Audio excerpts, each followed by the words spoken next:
జీవితంలో అన్నిటికన్నా పెద్ద నేరం ఏమిటంటే అమ్మకి చెప్పలేము అన్న పని మనం చేయడమే. ఏ పని మనం చేస్తామో అది అమ్మకి చెప్పగలగాలి. మీరు ఏ పని చెయ్యండి, ఇది అమ్మకి నేను చెప్పలేను అన్న పని మీరు జీవితంలో ఎప్పుడూ చెయ్యకూడదు. భగవంతుడెంతో అమ్మ అంతే. మీరు మహాత్ములైన వారి ఎవరి జీవిత చరిత్ర పరిశీలించండి. అమ్మకి నమస్కారం చెయ్యకుండా అమ్మ గొప్పతనం చెప్పకుండా లేరు. ఈ రాష్ట్రానికి ముఖ్యమంత్రి చేసినటువంటి ప్రాతస్మరణీయులు టంగుటూరి ప్రకాశం పంతులు గారు తన జీవిత చరిత్రలో వ్రాసుకున్నారు.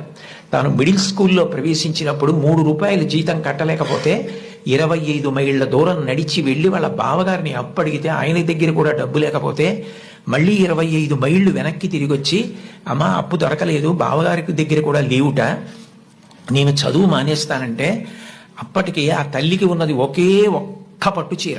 ఆ పట్టు చీర పట్టుకెళ్ళి ఆ రాత్రికి రాత్రి తాకట్టు పెట్టి ఆవిడ ఆ డబ్బు పట్టుకొచ్చి చదివిస్తే ప్రకాశం పంతులు గారు బ్యారిస్టర్ అయ్యి రాష్ట్రానికి ముఖ్యమంత్రి అయ్యారు. ఆయన తన జీవిత చరిత్రలో అమ్మ గురించి అంత గొప్పగా వ్రాసుకున్నారు.